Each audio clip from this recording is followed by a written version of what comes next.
అవి భూమిలో ఇంకుతున్నాయి. వర్షాలు వచ్చినప్పుడు మొత్తం భూమి నుంచి భూగర్భ జలాల్లో ఒక ప్రాంతాన్ని నుంచి ఇంకో ప్రాంతానికి వెళ్తూ ఉంది. ఆ నీళ్ళే మనం తాగుతున్నాం. అవి తాగితే క్యాన్సర్ వస్తూ ఉంది. క్యాన్సర్ రోజు రోజుకు పెరుగుతూ ఉంది. ఫ్యాక్టరీ పొల్యూషన్ వల్ల, లేకుంటే మనం తాగే నీళ్ళ వల్ల, మనం తినే తిండి వల్ల క్యాన్సర్ వచ్చే పరిస్థితి వస్తూ ఉంది. సముద్రం పక్కన సెలైనిటీ వస్తూ ఉంది. నేను ఇవన్నీ కూడా ఆలోచించి శాశ్వతంగా పరిష్కారం చేయడానికి ఒక ప్రణాళిక తయారు చేస్తా. పూర్తిగా సహకరించే బాధ్యత మీరు తీసుకోవాల్సిందిగా నేను మిమ్మల్ని అందరినీ కోరుతున్నా. ఇవి నేను దావోసు పోయినప్పుడు నేను చూసిన కొన్ని సత్యాలు, అక్కడ చర్చించుకునే విధానాలు. ఇంకొక విషయం కూడా ఫైనల్గా మీ అందరికీ చెప్పాలి. కొన్ని దేశాలు సరైన సమయంలో ఆలోచించకుండా దేశాలే పూర్తిగా నష్టపోతున్నాయి. ఓసారి ప్రభుత్వంలో ఉండే పెద్దలు కానీ అక్కడుండే మేధావులు సరిగా ఆలోచించుకోకపోతే చైనాలో ఒక ఇంటికి ఒక చైల్డ్ అని ఒక నామ్ పెట్టారు. ఒకే పిల్లవాడు ఉండాలి, బిడ్డ కానీ పిల్లోడు కానీ ఒకరే ఉండాలి. ఆ పాలసీ వల్ల ప్రతి ఒక్క ఇంటికి ఒక్కొక్కరినే కన్నారు. అట్ వన్ స్టేజ్ 2 పిల్లలైతే ఫైన్ వేశారు, 3 పిల్లలు వేస్తే ఇంకా ఎక్కువ ఫైన్లు వేశారు. అందరూ కూడా ఒకరినే కనడం మొదలుపెట్టారు. కొంతమంది కనడం వదిలేశారు. ప్రపంచంలో ఎక్కువ జనాభా ఉండే దేశం చైనా. ఈరోజు చైనా జనాభా తగ్గిపోతూ ఉంది, భారతదేశ జనాభా పెరుగుతూ ఉంది. జనాభా మన సంపద. ఈ విషయం మీరు గుర్తుపెట్టుకోవాలి. ఒక్క చైనా కాదు, తొందరలో పాలసీ తీసుకొస్తా.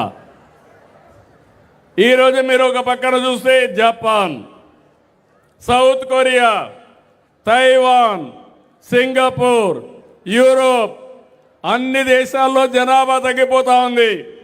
ఇక్కడే మీ అందరికీ జ్ఞాపకం ఉంటుంది, నేను కొత్తగా ముఖ్యమంత్రి అయినప్పుడు నేను కూడా కుటుంబ నియంత్రణ తీసుకొచ్చాను. ఒకరు ముద్దు, 2 ఓకే, 3 వద్దని చెప్పా. తర్వాత ఆలోచించాను, మన దగ్గర కూడా ఇప్పుడు మీరు చూస్తే 2.1 జీవితకాలంలో భార్యాభర్తలు కనాలి. 2.1 కంటే బ్యాలెన్స్ అవుతుంది. అదే సమయంలో తగ్గితే జనాభా తగ్గిపోతుంది, పెరిగితే బెటర్గా ఉంటుంది. ఇప్పుడు సౌత్ ఇండియాలో అన్ని రాష్ట్రాల్లో జనాభా తగ్గిపోతూ ఉంది. మన దగ్గర 1.5కి వచ్చేసాం. మేలుకోకపోతే పెను ప్రమాదం.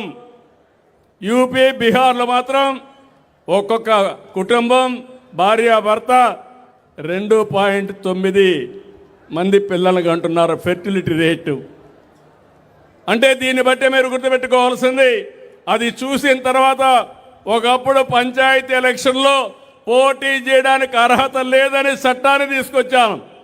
ఇప్పుడు ఒక పిల్లవాడిని కంటే మీకు అర్హత లేదని చెప్పే పరిస్థితికి ఈరోజు వచ్చానంటే అది పెను మార్పు అని చెప్పి మరొకసారి మీకు తెలియజేస్తున్నా. భారతదేశం గొప్ప దేశం. ఆంధ్రప్రదేశ్ రాష్ట్రం అగ్రస్థానంలో ఉంటాం. జనాభా ఎక్కువ ఉంటే, ప్రపంచంలో జనాభా లేదు కాబట్టి మన దేశం నుంచి విదేశాలకు పోయి అక్కడ కూడా పనిచేసి డబ్బులు సంపాదించే పరిస్థితి వస్తుంది. అంటే సరైన సమయంలో నేను ఒకసారి నిర్ణయం తీసుకుంటున్నాను. ఆ రోజు నేనే నిర్ణయం తీసుకున్నాను, కుటుంబ నియంత్రణ. ఇప్పుడు మళ్ళీ పాపులేషన్ మేనేజ్మెంట్ కూడా నేనే తీసుకుంటున్నానంటే అలాంటి నిర్ణయాలు చేయకపోతే నష్టపోయేది సమాజం, నష్టపోయేది రాష్ట్రం, ఈ దేశం. అలాంటివి ప్రపంచంలో జరిగాయని చెప్పి కూడా నేను మీకు తెలియజేస్తున్నా. ఇవి అయిన తర్వాత ఈరోజు ఒక్కసారి మీరు చూస్తే నాకు కూడా వారసత్వంగా కొన్ని సమస్యలు వచ్చాయి. మీరు గుర్తుపెట్టుకోవాలి, 2024 ఎన్నికల ముందు ఈ రాష్ట్రం అతలాకుతలం అయిపోయింది. ఎన్ని ఇబ్బందులు ఉన్నాయో అన్ని ఇబ్బందులు వచ్చాయి. మాట్లాడాలంటే మాట్లాడేవాళ్ళు కాదు, కడాన నవ్వాలంటే కూడా నవ్వేవాళ్ళు కాదు. అంటే భయంకరమైన పరిపాలన. కడాన నాలాంటి వాడికి కూడా ఒక సాయంత్రం వచ్చి అరెస్ట్ చేసి జైల్లో పెట్టేశారంటే ఇంకా మామూలు వాళ్ళ పరిస్థితి ఏంటో చెప్పాలా. ఎందుకంటే ముందు చెప్తే కోర్టు పోతే స్టే ఇస్తారు కాబట్టి నోటీసు కూడా ఇవ్వకుండా అరెస్ట్ చేసేశారు. రాష్ట్రంలో ఒక రాక్షస పాలన, ఒక సైకో పాలన జరిగింది. పోరాడాం. నేను, మా మిత్రుడు పవన్ కళ్యాణ్ గారు సంయుక్తంగా ఆలోచించాం. నరేంద్ర మోడీ గారు సహకరించారు. 3 పార్టీలు కలిసి కూటమి పెట్టాం. ఒకే మాట చెప్పాం, ఈ రాష్ట్రాన్ని బాగు చేసే బాధ్యత మా భుజస్కంధాలపైన పెట్టుకుంటామని మీకు ఒక హామీ ఇచ్చాం. మీరు కూడా బ్రహ్మాండంగా స్పందించారు. నేను రాజకీయాల్లో 70-78 నుంచి ఉన్నాను, కానీ మొట్టమొదటిసారిగా పెట్టిన అభ్యర్థులందరినీ గెలిపించారు. ఎంతమందిని పెడితే 94% అభ్యర్థుల్ని గెలిపించిన ఏకైక రాష్ట్రం ఆంధ్రప్రదేశ్ రాష్ట్రం. అక్కడి నుంచి అంచెలంచెలుగా ఆలోచించాం. సంక్షేమాన్ని సూపర్ 6ని సూపర్ హిట్ చేశాం. అభివృద్ధి పరిగెత్తిస్తున్నాం. ఎప్పుడు కూడా నేను చాలాసార్లు సీఎం అయ్యాను, కానీ ఈసారి చేసినంత అభివృద్ధి నా జీవితంలో ఎప్పుడూ చేయలేదు. 18 నెలల్లో 20 లక్షల కోట్ల రూపాయలు పెట్టుబడులు వచ్చాయి. భారతదేశంలో ఇన్ని రాష్ట్రాలుంటే 25% పెట్టుబడులు ఒక ఆంధ్రప్రదేశ్కి వచ్చాయంటే అది ఈ రాష్ట్రంలో ఒక సుపరిపాలన ఉంది.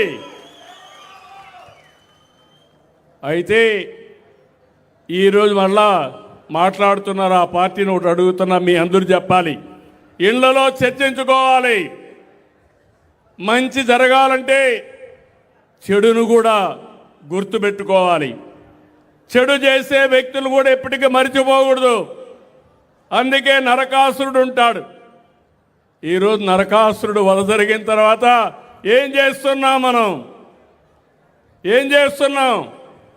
దీపావళి పండుగ చేసుకుంటున్నావా లేదా? ఎందుకు దీపావళి పండుగ చేసుకుంటున్నాం? చెడుని ఒకసారి గుర్తుపెట్టుకుని మంచిని మళ్ళా చేయడానికి, ముందుకు పోవడానికి చేస్తున్నాం. ప్రతి సంవత్సరం సంక్రాంతి సందర్భంలో మన పెద్దల్ని గుర్తుపెట్టుకోవడానికి మన వాళ్ళకి నివాళులు పెద్ద పండుగ రోజున పూజలు చేస్తున్నావా లేదా? చేస్తున్నావా లేదా? చేస్తున్నాడు చేతులు పైకెత్తండి. గుర్తున్నాయా అని మిమ్మల్ని అడుగుతున్నా. ఇవన్నీ గుర్తుంటే మీరు కూడా గుర్తుపెట్టుకోవాలి. ఇప్పుడు రాష్ట్రం అనేది, ప్రభుత్వం అనేది సమర్థవంతంగా పనిచేసి మీ జీవితాల్లో పెను మార్పులు వస్తాయి. ఒక ఉదాహరణ, 5 ఏళ్లలో 32,000 కోట్ల రూపాయలు కరెంటు ఛార్జీలు పెంచారు. ఆ వ్యవస్థలో 1,20,000 కోట్ల రూపాయలు అప్పులు చేశారు. అవినీతి జరిగింది, అసమర్థత పెరిగింది, భారం మీ మీద పడింది. నేను వచ్చిన తర్వాత సమర్థవంతంగా పనిచేయించాను. పోయిన గవర్నమెంట్లో వేసిన 4,600 కోట్ల రూపాయలు మీ మీద ఎక్సైజ్ డ్యూటీ వేస్తే దాన్ని అమలు చేయకుండా రద్దు చేసిన గవర్నమెంట్ ఎన్డీఏ గవర్నమెంట్ అని మరొకసారి మీకు తెలియజేస్తున్నా. ఎన్నికల ముందు చెప్పాను, కరెంటు ఛార్జీలు పెన్షన్ చెప్పాను. చెప్పానా లేదా? పెన్షన్, కరెంటు ఛార్జీలు పెంచకుండా 5 సంవత్సరాలు మీకు కరెంట్ ఇచ్చే బాధ్యత నాదని మరొకసారి హామీ ఇస్తున్నా. ఏ విధంగా సాధ్యమైంది? సమర్థత పెంచాం, అవినీతిని కంట్రోల్ చేశాం. ఒకప్పుడు మీరు చూస్తే, ఎందుకంటే మీకు అందరికి అర్థం కావాలి ఇవన్నీ, ఒక యూనిట్ ఉత్పత్తి చేయడం కానీ కొనుగోలు చేయడం కానీ మీకు సరఫరా చేయడానికి ₹5.19 గవర్నమెంట్కి అవుతుంది. వివిధ రకాల పేదవాళ్లకు ఉచితంగా ఇవ్వాలి, గవర్నమెంట్ సబ్సిడీ ఇవ్వాలి, అదే సమయంలో వ్యవసాయానికి ఉచితంగా ఇవ్వాలి. అన్నీ ఇచ్చిన తర్వాత కొంతమందికి 8 రూపాయలు 9 రూపాయలు కరెంట్ వేసే పరిస్థితికి వచ్చాం. ఈరోజు ఒక్క సంవత్సరంలో 39 పైసలు యూనిట్ ఖర్చు తగ్గించాం. రాబోయే రోజుల్లో ₹1.20 3 సంవత్సరాల్లో కరెంటు కొనుగోలు తగ్గించే బాధ్యత నేను తీసుకుంటానని మీ అందరికీ హామీ ఇస్తున్నా. ఏ విధంగా చేస్తున్నామంటే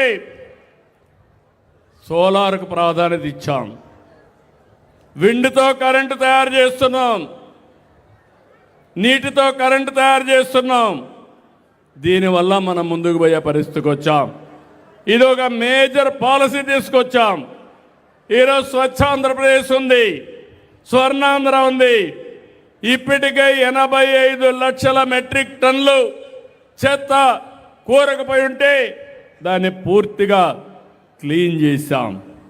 అంటే చెత్త అంతా కూడా వీధుల్లో పెట్టిపోతే వీధులంతా కూడా చెత్త తీసి పరిశుభ్రమైన నగరాలుగా తయారు చేయడానికి ఈ ప్రభుత్వం పోతా ఉంది. లెగసీ వేస్ట్ అంతా కూడా క్లియర్ చేశాం.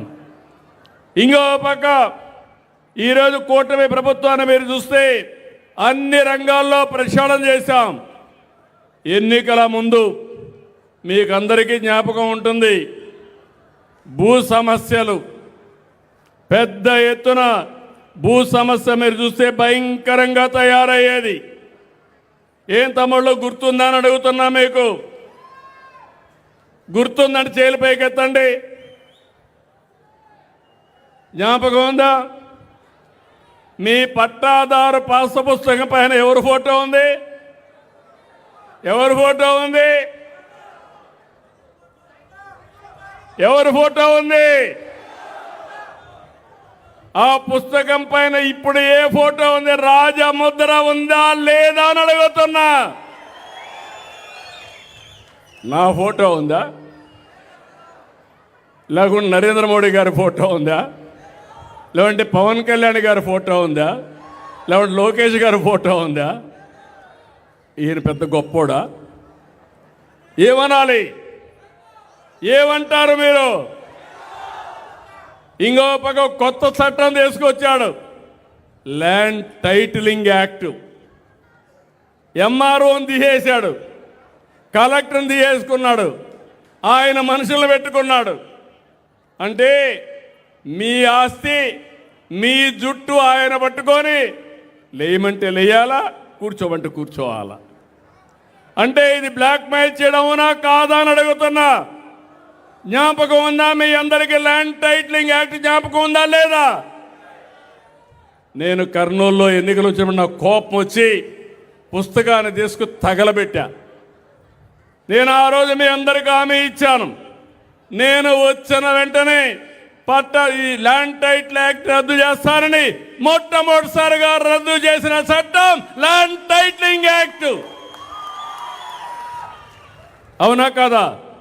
జ్ఞాపకం ఉందా? జ్ఞాపకం ఉందంటే చేతులు పైకెత్తండి. మరిచిపోతే మళ్ళా వినాశనమే. అవునా కాదా?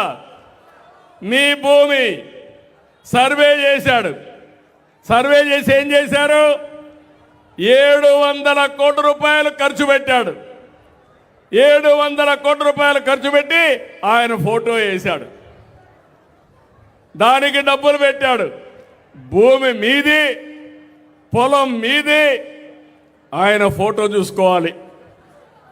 శాశ్వతంగా మీ పొలంలో ఉండాలనుకున్నాడు, కానీ శాశ్వతంగా నువ్వు మాకొద్దని ఏం చేశారు? వదిలించుకున్నారు. అది ప్రజాస్వామ్యం. అంటే ఎవరికైనా ఎలాంటి ఆలోచనలు వస్తాయా తమ్ముళ్ళు అని మిమ్మల్ని అడుగుతున్నా. ఏమమ్మా ఆడబిడ్డలు వస్తాయా? నేను 50 ఏళ్ళున్నా నాకు ఎప్పుడూ ఆలోచన రాలా.